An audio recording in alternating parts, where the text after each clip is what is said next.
لکه الله سبحانه وتعالی په قرآن کې فرمایي ولقد آتینا لقمان الحکمة ان اشکر لله. الله تعالی وایي چې موږ لقمان علیه السلام ته حکمت ورکړو. عزتمندو لقمان علیه السلام د ډېر لوی حکمت خاوند او ډېر لوی انسان و. ویل کېږي چې ته یو کس راغی ورته یې وویلو چې ته یو غلام نه یې، نو ده ورته وویل چې او زه یم یو غلام. ورته یې وویل چې ته یو شپونکی نه یې، نو ده ورته وفرمایل چې او زه یم. بیا یې ورته وویل چې ته یو تور رنګ والا نه یې، نو هغه ورته ویل چې او زه خو تور رنګ والا یم.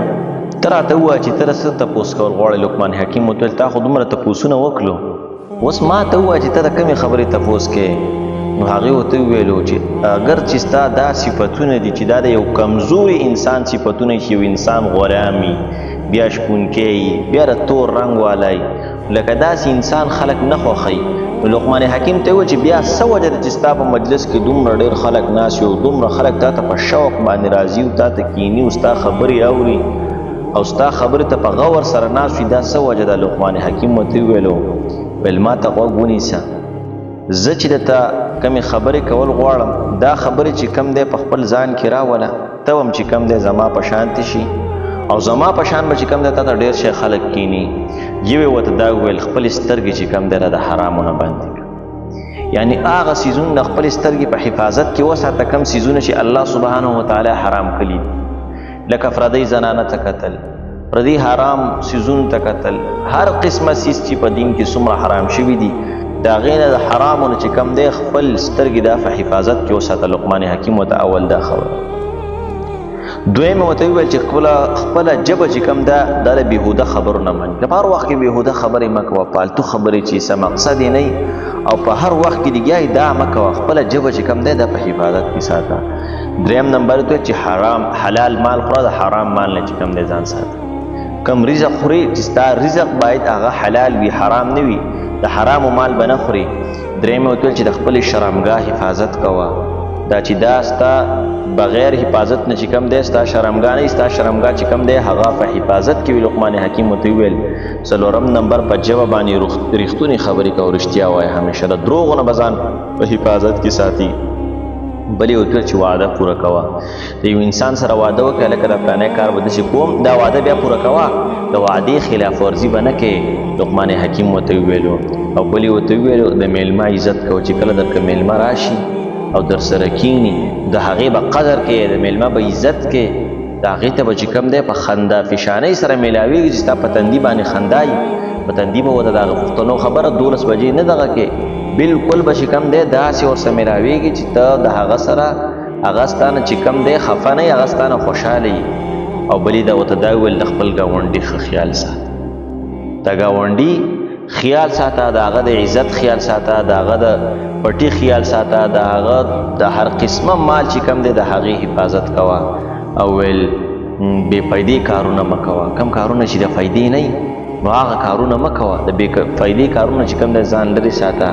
او ورته یې وویلو ویل په همدې خبرو باندې چې کم دی ما ته دا بزرګي میلاو شوې ده، او که ته دا غواړې چې ته زما په شانتې شي او د حکمت خاوند شي او خلک ستا خبرې ته په توجه سره کیني، نو دا خبرې چې کم دی په ځان کې راوله چې خپله سترګې هغه د حرامو نه ساته، ژبه په بېهوده خبرو نه منې کوه، حلال رزق خوره، شرمګاه حفاظت کوه، ژبه په رښتونې خبرو باندې چې کم دی هغه استعمالوه، د وعدې پوروالی کوه، د میلمه عزت کوه، د ګاونډي خیال ساته، بې فایدې کارونه مه کوه، نو ته به چې کم دی هغه به د حکمت خاوند شي.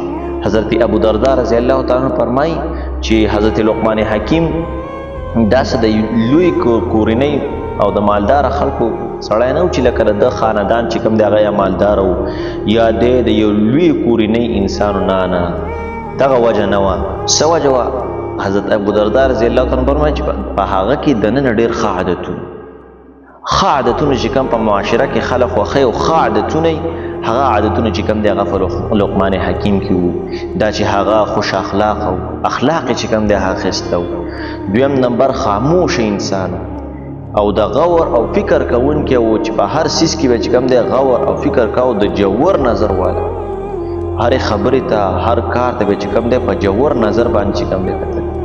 حضرت ابو درداء رضی الله تعالی عنه حضرت لقمان حکیم به چې کوم دی به د ورځې نه وده کېدو، د خلکو د مخې د ورځې به چې کوم دی د نه وده کېدو، او نه به د خلکو د مخې چې کوم دی لاړې توکلي. دا هم ډېر بد عادت دی. ابو درداء رضی الله عنه لقمان حکیم به چې کوم دی د خلکو د مخې چې کوم دی د به لاړې نه توکلي، چې په کوم ځای کې په مجلس کې به ناست یا په بل ځای کې به ناست لکه زموږ د پښتنو غوندې کې بس لاړې توکي. دا عادت چې کوم دی د لقمان حکیم نه و. او نه به چې کوم دی د خلکو مخې ته چې کوم دی هغه میتیاز یو غسل کوه، دې عمل نه امځان ساتو. نه به د چا د مخې میتیازي کولی، نه به چې کوم دی د چا د مخې چې کوم دی هغه غسل کولو. د فضول کارونه به چې کوم دی لرې اوسېد. او ډېر به چې کوم دی خندل هم نه و. د خندا نه به چې کوم دی هم ځان ساته، ځکه چې په ډېره خندا سره هغه څه کېږي، زړه چې کوم دی هغه مړ کېږي زړه. نو دا عملونه چې کوم دی دا په لقمان حکیم کې چې کوم دی هغه دننه موجود و. د دې د وجې نه چې کوم دی هغه لقمان حکیم هغه دومره د لوی حکمت چې کوم دی هغه خاوند شو. نو عزتمندو بعضې عادتونه داسې چې هغه انسان په ځان کې راولي او په هغې باندې چې کوم دی عمل وکړي، نو د انسان ته چې کوم دی څه نه څه د حکمت هغه اثرات میلاویږي.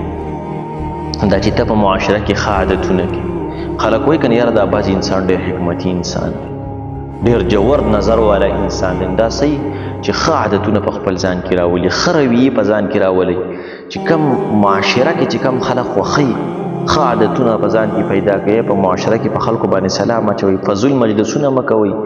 په جومات کې چې کوم دی په داسې ځایګین کې خبرې مه کوئ چې هغه مشران بدې ګڼي. نه، د فضول خلکو سره چې کوم دی مه کښېنئ، د لوفرانو سره ښه عادتونو والا او د پاکو خلکو سره ناستې پاستې کوئ. نو ستاسو عزت به سوا شي. الله سبحانه وتعالی د عمل کولو توفیق راکړي. واخر دعوانا ان الحمد لله رب العالمین.